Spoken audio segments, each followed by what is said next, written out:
So welcome. Thank you for joining IISD and IFPRI and this seminar conversation about domestic support and the Agreement on Agriculture. We're here for about an hour and a half. We can go a little bit longer, possibly those of you who want to, who can, if the conversation is going. We have this virtual chat room for a bit longer if we need it, but we're planning to go for approximately an hour and a half. And Jonathan Hepburn, my colleague at IISD, will be introducing the paper that we've written together with IFPRI. And then Joe Glauber, one of the authors on the paper from IFPRI, will be providing some comments. And Aileen, who I'm sure you all know from the South Centre as well. And that first part of the meeting will take about 45 minutes, and we plan to record it just so that we have a sense of what was said in the presentation, and then we'll be closing the recording. And the rest of the meeting will be managed as the Chatham House rules that, again, I'm sure you're all used to, and there'll be no recording of that part. My name's Sophia Murphy. I work at IISD with the agriculture program as a food and trade specialist. And we are working together with IFPRI, exploring what's still a fairly new relationship. Some of you will have joined us in October, I think, for the first of these seminars, which we held in Geneva at a time where we were still allowed to gather in groups of more than 5. And today, this is the first joint paper that we've done, a collaboration to look at the question of domestic support, one of the root, core questions of the Agreement on Agriculture. It's a strange and difficult time. We're all learning new skills. Luckily, we also have some pretty interesting technologies to help us with that. And I don't know to what extent maybe all of you have done many Zoom meetings before. I can say that from the old days of conference calls, we've come quite a long way. But I want you to just first of all to know, so your screen has a lot of options. They include a mute, which we're encouraging everyone to use, except if they're speaking. Also a video, and to some extent we're limiting the video because if everyone's on, it's too much bandwidth. But please, when you speak, we would encourage you to introduce yourself and also to put the video on, because that helps everyone to see who's there, brings the meeting a little bit alive. When we come to speaking, it's quite difficult to do without videos. So if you see, you'll have a box at the bottom of your screen that's called participants, along the line where you have mute and video and other things. And when you open that box, there are options then to put your hand up.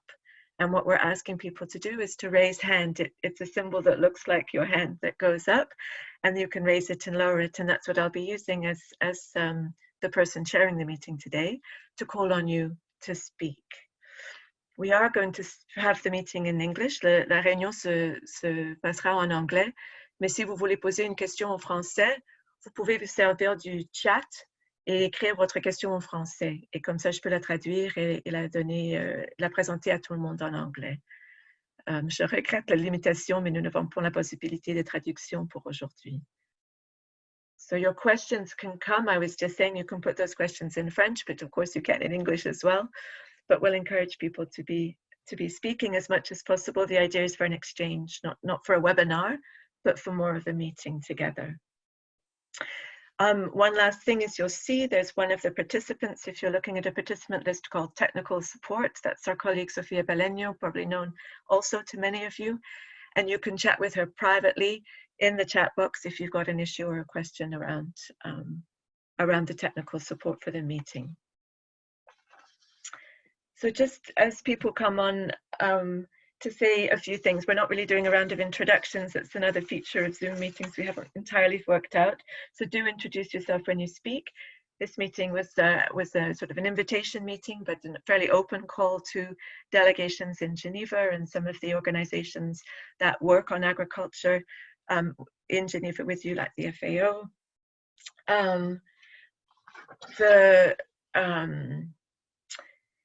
Well, to say just that IISD is engaged in this work out of a deep commitment to multilateralism and international cooperation.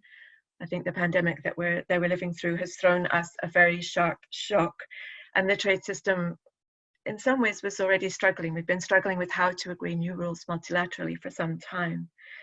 And it's not just about protecting open borders, which I think is important, but also these fundamental economic changes we want to see to deal with deep inequalities in our societies and to deal with the sustainability challenges economic, social, and environmental that we have to be building more just and more resilient systems for the world as we go forward.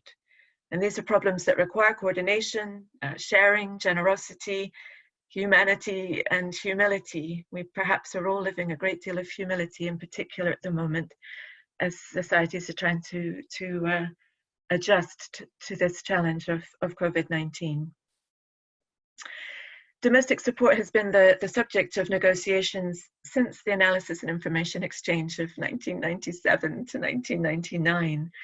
And I think, however divergent the views of members are on what we should do with domestic support, we can agree that it needs to change. The rules were not designed to last for 25 years. They were written with the intention of renewal within a few years and based on implementation experience, which we now have in abundance. So the idea of this paper and the point for IISD and IFPRI is to see how we can advance this conversation. And because we think that substantive changes in this area would make a big difference to the agreement itself, but also to the system, to renew its worth to the members and to renew its importance for the way in which we shape trade relationships around the globe. The geography of agricultural production is changing. That's one of the big messages of the paper. And the distribution of the way we distribute food is changing very rapidly as well. We export a lot more food than we did when the agreement was passed, and the destination of that food is also changing. So the domestic support becomes a crucial piece, partly because it's the way in which governments are shaping what their food and agriculture system looks like, something that remains very much a nation's prerogative, also something that's being done, being shaped by regional exchange. And also because the purpose of the WTO is to avoid what those decisions are, harming others. And there continues to be this delicate balance to strike between protecting very important public policy goals such as food security and ensuring that you don't protect that food security at the expense of another country and its own equally important public policy objectives. So I think I'm going to leave it there, just to say our overall point is to think about how can this system be more adaptive? How can it be more responsive? And how can it continue to protect the core public policy objectives that governments had in mind when they embarked on this World Trade Organization experiment, and hoping that through some changes in domestic support, or thinking that if we did manage changes in this area, we'll be making an important contribution to the system as a whole. So I'll just remind you, for any of those who've joined more at the end, we're recording this initial piece of the conversation, but not what happens after the formal presentations. Expect the presentations to take us to about 9:45 to the hour, wherever you are. And from there, we'll go into an off-the-record exchange of comment and question. Jonathan, I'll hand to you next to introduce the paper. Thank you very much, Sophia. That's fantastic, because I think you've saved me a whole load of work in explaining the context of what we're doing and why we're doing it, which is great. Yeah, so thanks also to all the participants for making the effort to join. I know it's not always easy if you're working from home or you're struggling with other challenges that this coronavirus situation has thrown up. So thank you everyone for taking the time to join the meeting. Yeah, we're basically going to try and share the findings from our IISD and IFPRI research, and we're interested in your thoughts and comments and in the discussion that we can have based on the analysis that we want to present. So if we could please go to the next slide. This is just in a nutshell what I'm going to do with my remarks. So we want to look at some of the conceptual issues which to some extent Sophia's already outlined, and look at the numbers and the notifications and the conceptual categories behind that. We want to look at support across countries, comparing that, and also across products, and then also look at the ways forward. So if we can go on to the next slide, please. and even the one after that. Thank you. As Sophia has just said, you know, we're starting this conversation from sustainable development. We're looking at how to update the rulebook with this in mind. I've entitled this slide "Rectifying Past Imbalances and Creating a Fair Basis for Future Trade," because I think in many respects that's the challenge that negotiators and policymakers have in front of them. How do we deal with this inequitable and many would say unjust situation that we've inherited from the past, but also at the same time create a fair basis for trade in the future? So when we think about sustainable development, clearly Agenda 2030 is a good starting point. We've got the 2015 Sustainable Development Goals, in particular SDG 2 on food security, sustainable agriculture, ending hunger and malnutrition. We've got SDG 17 about a partnership for the goals. And we've got many other components, ending poverty and addressing inequality, thinking about climate change and how to address that, sustainable consumption and production patterns. So there's a whole load of things that people need to think about. In particular, and I've framed this question that follows in a slightly, what I think for many WTO members is somewhat counterintuitive. How do we increase support, but without unfairly harming other producers? And the way I framed it that way is because one of the big challenges, if you look at SDG 2 and you look at the whole Agenda 2030, is for many developing countries how to reverse the underinvestment in food and agriculture, and to do so in a way that will actually raise incomes and improve food security and nutrition. So, and clearly so that means increasing support to the sector.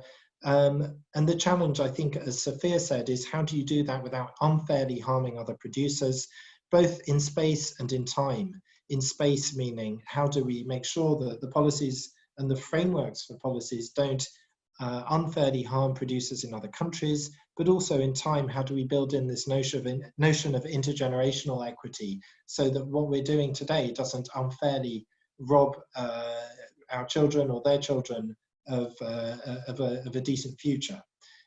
We're updating the rulebook, or we're thinking and talking about how that could be done. That's an opportunity to think about new challenges such as climate change. I've put coronavirus there because that's something we're all thinking about right now. So it's an opportunity to think about things that are not just long-standing policy challenges and policy problems, but also new ones as well. So that's the context. If we can move to the next slide, please. Data and notifications. There's a graph here. If we can move to that, thank you. Here so as I mentioned, one of the things we do in the paper is try and delve into the conceptual frameworks. What do we mean by the different issues that we're looking at when we talk about domestic support? What do we mean by green box support and amber box support, and where does some of this come from? So there's a section in our paper which hopefully some of you will have had the time at least to skim through, which looks at the Uruguay round and the negotiating history. It looks at how the WTO measures and conceptualizes this idea of domestic support, and also how it compares with, for example, the OECD approach.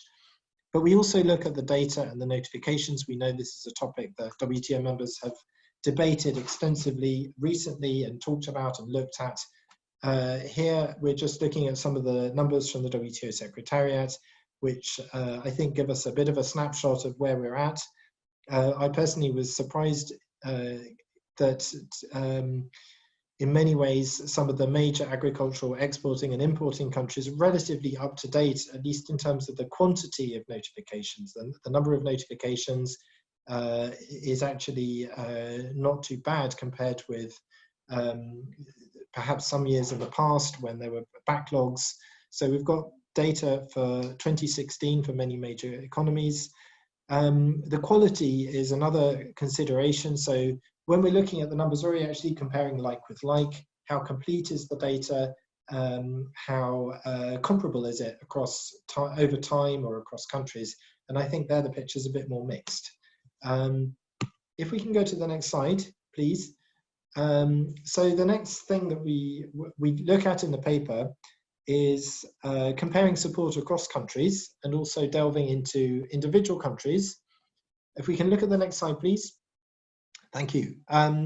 So the paper looks at a dozen countries, and it looks at exporting countries and importing countries. It looks at countries with a very varied profile in terms of their income levels, their GDP, are they big, medium or small?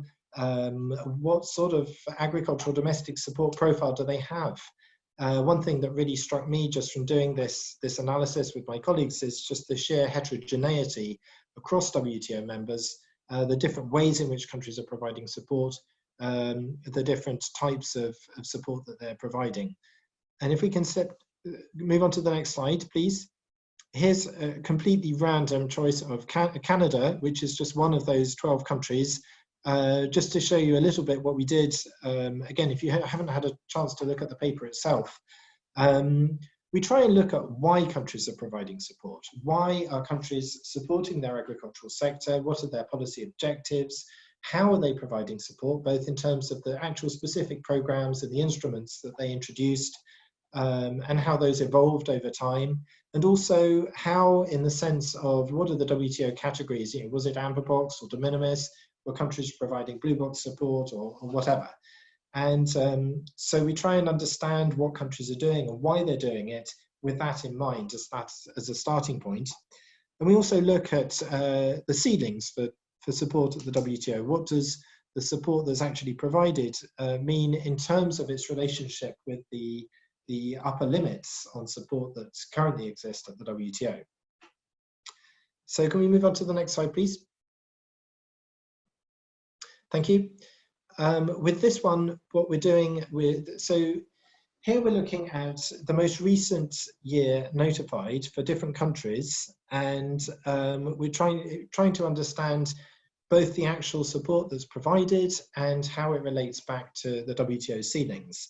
Again, and like I said earlier, one of the things that really struck me about this analysis and doing the number crunching was how varied countries are, both in terms of the actual support that they're providing and the types of support that they're providing.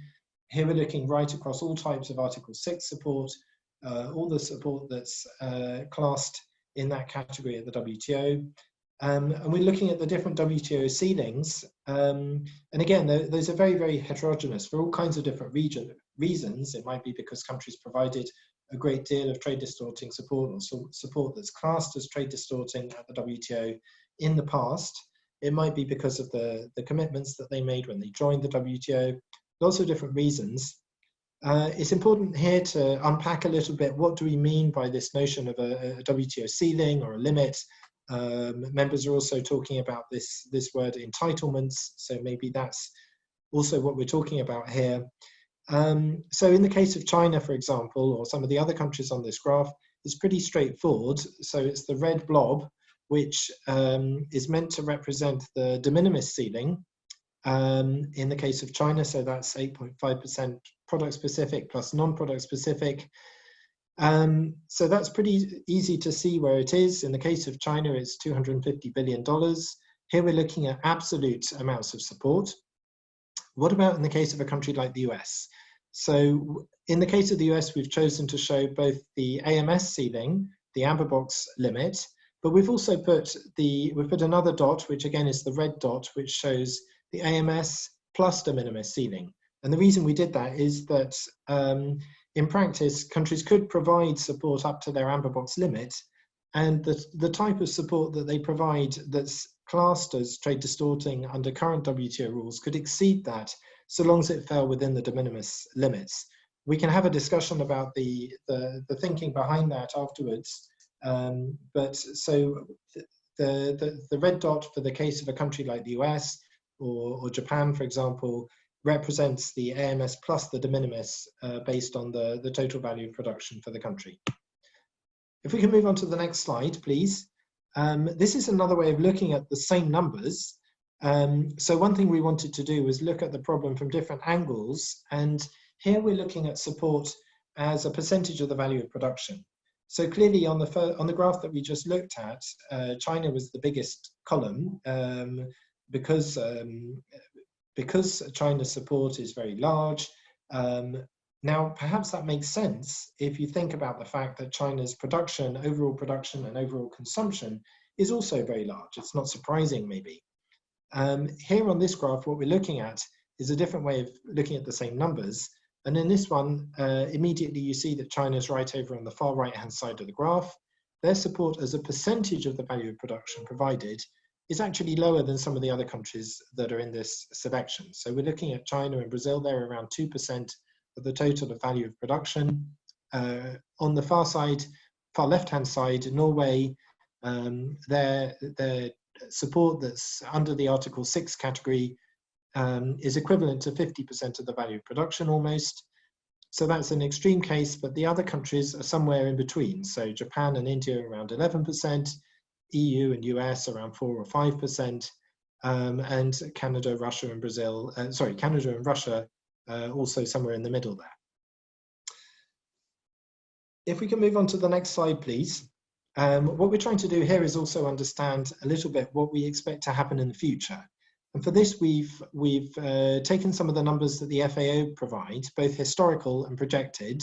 So looking on the left-hand side of the red dotted line, you've got the historical numbers. On the right-hand side, the projected numbers. What struck me about this was the rapid growth in China's value of production in the early 1990s and even the early 2000s. But that's actually flattened off since the beginning, since around 2010, in the last decade. And if you look at the numbers from the FAO, it says actually that that relatively slower growth in the value of production is expected to continue. Obviously, these are projections. We don't know what's going to happen in the future, but it's something to maybe bear in mind as we think about what the future of domestic support at the WTO might look like. Can we move on to the next slide, please? So we've looked at the different countries. Now we want to look at the products and how support for specific products varies at the WTO. Next slide, please. So here we're looking at how support is concentrated on particular types of products.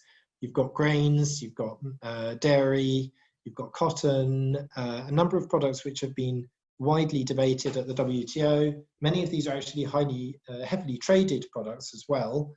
You don't have specialty or niche products in this category. You've got cotton up there. Now, clearly there's been a very extensive discussion at the WTO now for many years about the social impacts, the impacts on farmers' livelihoods and food security of the fact that you can concentrate a lot of support that's seen as distorting trade and affecting global markets on this particular product, on cotton. So that's one of the things that we observe in the paper, but also what about the environmental impact? So in fact, many of these products are associated with high levels of greenhouse gas emissions.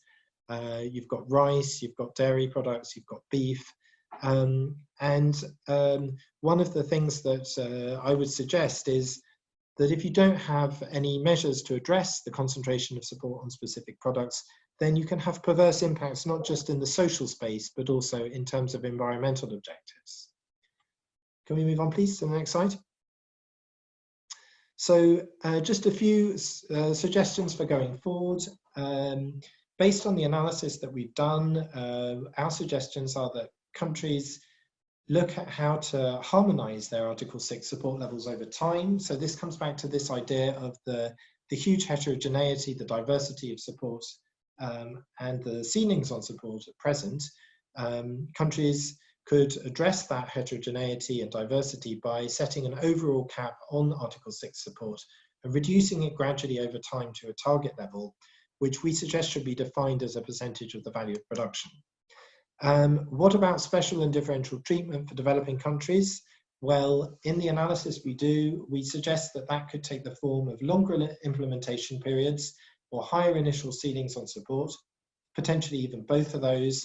Clearly, not all WTO members are at the same stage of development in terms of their incomes, in terms of their GDP. So then there needs to be some way to address that and take that into account.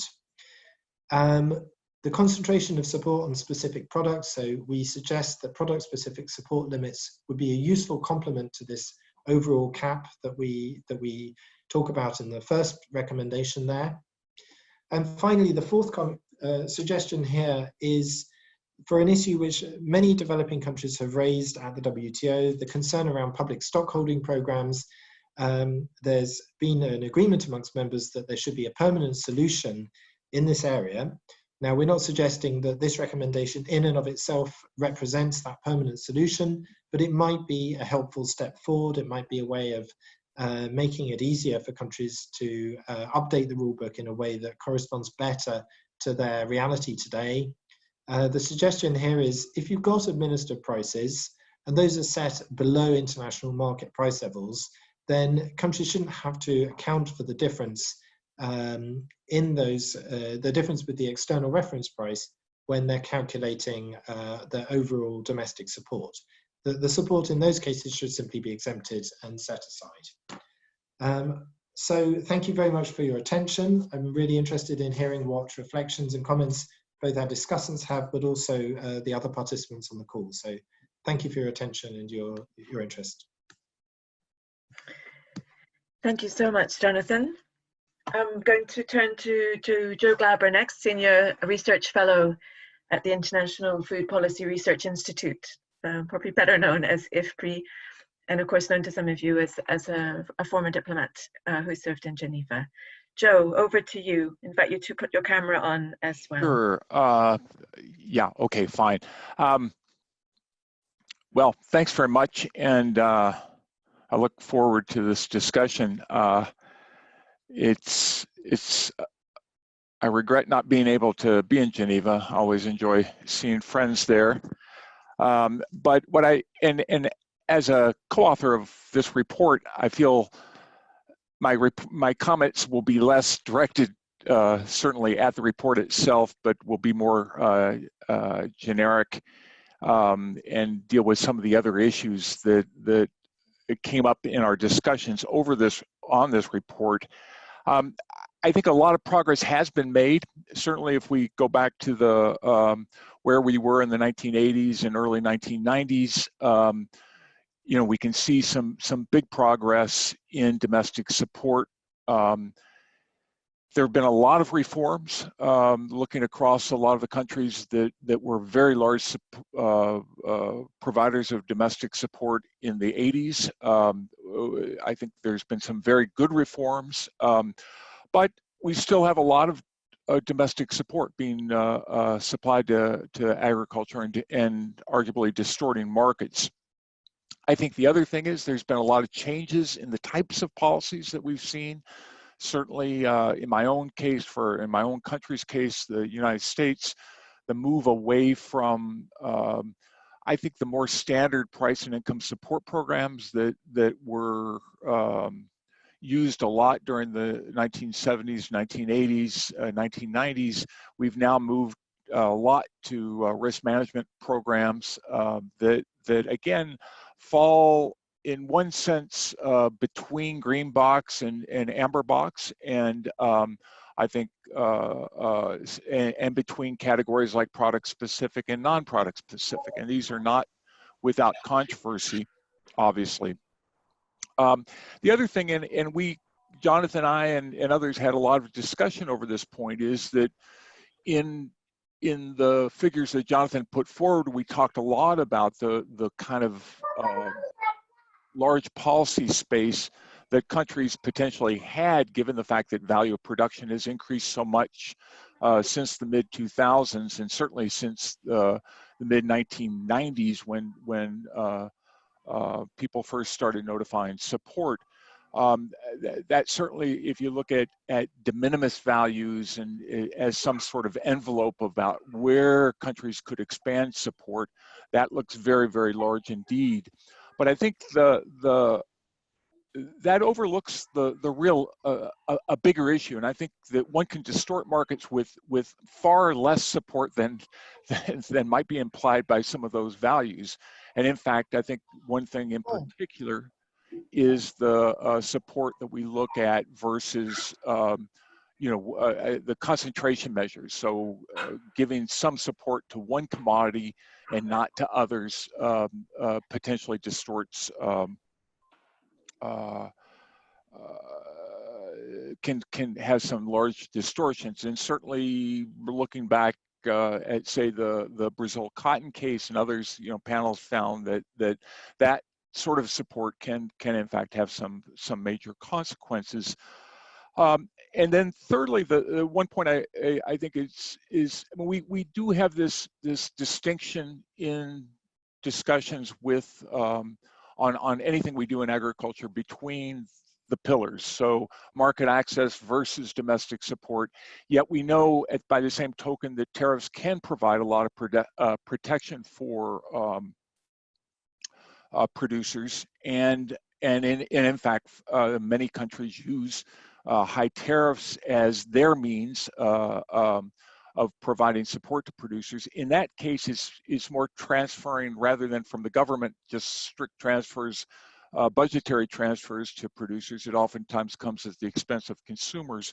But I think that's something that we should bear in mind as we talk about support, because we often forget that those tariffs can provide a lot of insulation from world markets. And in fact, in some cases, we've seen countries that have eliminated price supports and thus reducing their AMS substantially, but still maintaining high tariffs, which for those commodities still provides substantial support for producers. So I think it does, market access is important in its own right in terms of getting opening markets for trade and other things, but I think in this case we also need to recognize that it does provide support for producers. And then the last thing I would at least like to talk about a little bit is that we chose here one measure, and that is domestic support as a percent of the value of production. There's a lot of other ways to calculate support, including things like on a per hectare basis or on a per producer basis. All have their challenges, and I know they're so if you look at something like support on a per producer basis, I look at the U.S. and think, well, we count some 2 million farms producing agriculture. But if you look at the structural aspects of that production, you can see that about 85% of production is accounted for by roughly 300,000 farms. So you go immediately from 2 million to really 3 million. Or 300,000, and then even within those, about half of those receive subsidies. The rest produce relatively unsubsidized products like beef cattle or swine or lots of fruits and vegetables. Now, with insurance programs and things like that, all of a sudden support has started to go to those commodities.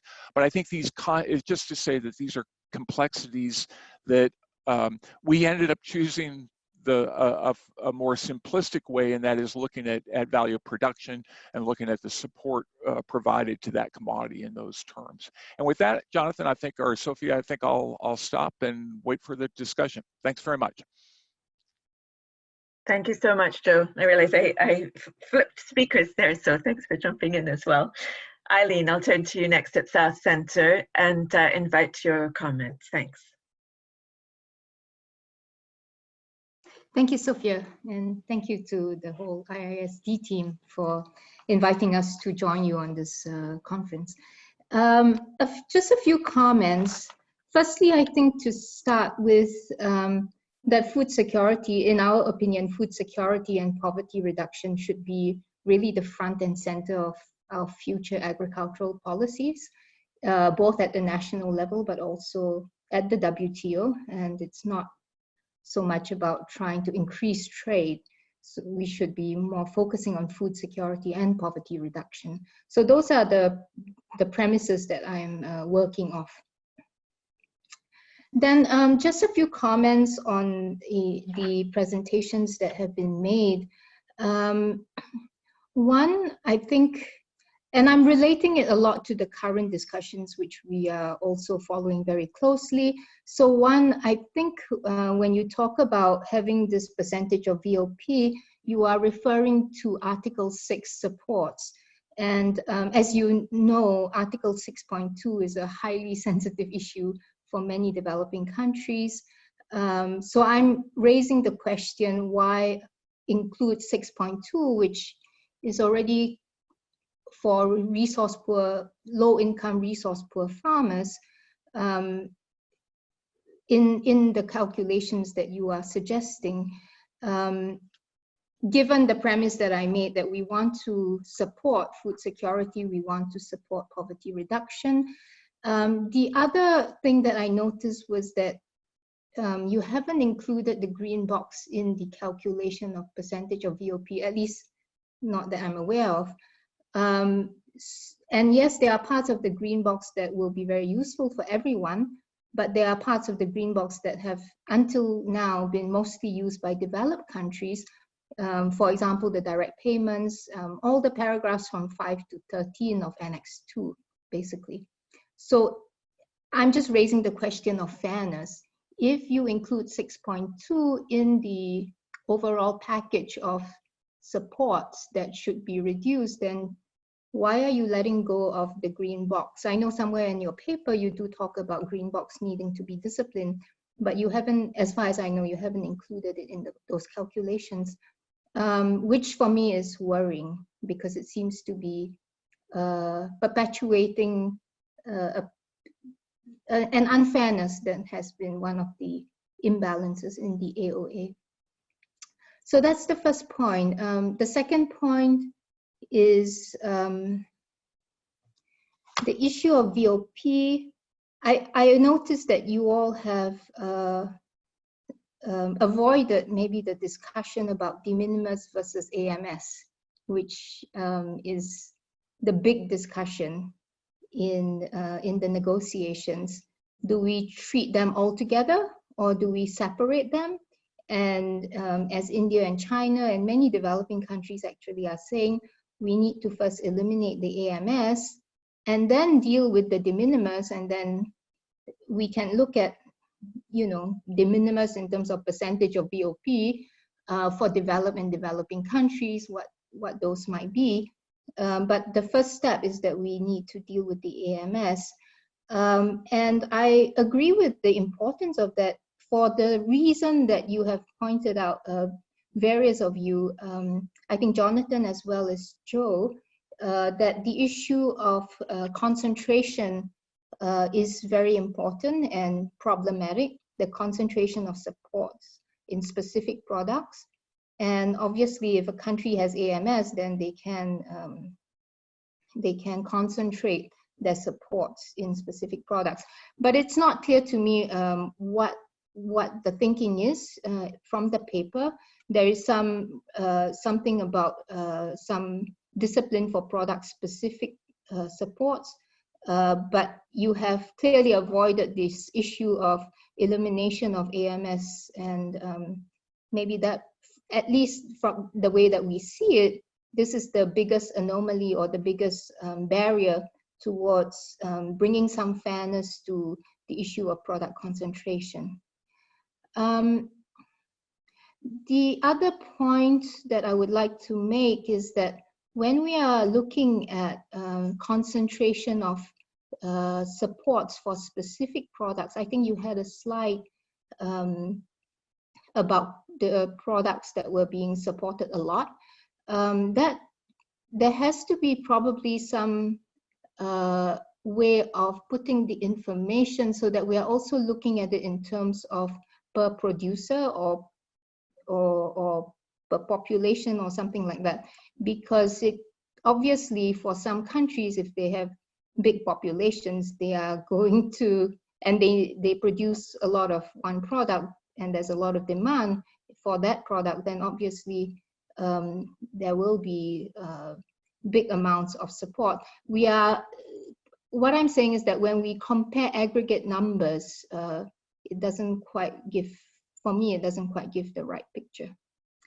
I like your suggestion on the PSH, the public stock holding. I think it's a good suggestion. It can be a basis for the way forward. There are some countries, though, that might have some trouble, possibly the Northern African countries that might have quite high domestic prices. and are producing for food security, but will not be able to meet that condition of below the world market price. So just a note on that. I think that's almost it. One comment on notifications. I don't think you had I don't know if you had a recommendation. I didn't see a recommendation regarding notifications, but you had that slide on notifications. So I'll just take the opportunity to comment on it, because there's a big push now by the developed countries, particularly the US, to push for more notifications. It's been a conversation that for us has been one-sided, because the US, yes, it has provided its notifications, but actually it's been late in its notifications according to the existing rules of the WTO, or what the regulations that countries have agreed to. I think that's AG/2 document, that the US and the countries with AMS should be notifying 3 months after the calendar year. This has never been the case. Whereas at the same time, developed countries, particularly the US, are going after developing countries for missing out on their notifications, etc. So the issue that concerns us is that obviously it's a very difficult, very difficult task for countries to comply with all their notification obligations. There are clear capacity issues, and this has to be, I think, acknowledged. I'm not saying that you are not acknowledging, I'm just saying that in the general conversation on notifications, this is a major issue that is now very much, or very active. And also the other thing about notifications is that there should be special and differential treatment for countries, for instance, that are not really impacting on the world market. Do they have to provide the same level of notifications, the same frequency of notifications? It may not be necessary. If they have capacity constraints, it may be better for them to put the money in, let's say, the healthcare system, which is clearly needed, and we see that now, rather than having to do WTO notifications when they have little impact on the world market. So these are just some comments.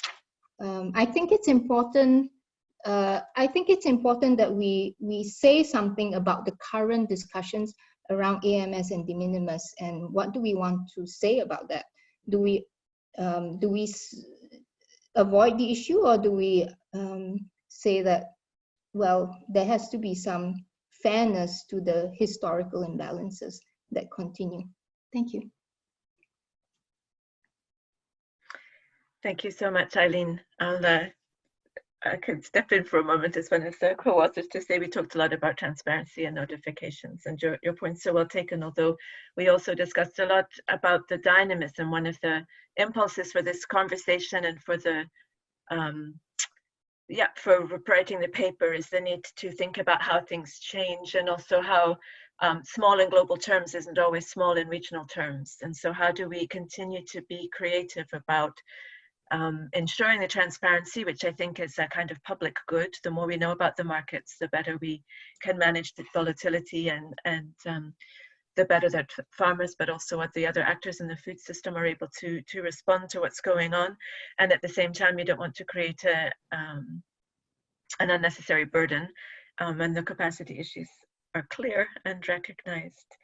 But just this notion that who's big and who's small doesn't stay the same is one of the things that matters. And also the importance of within a global aggregate, what's happening within regions is also something that I think the WTO has to pay attention to.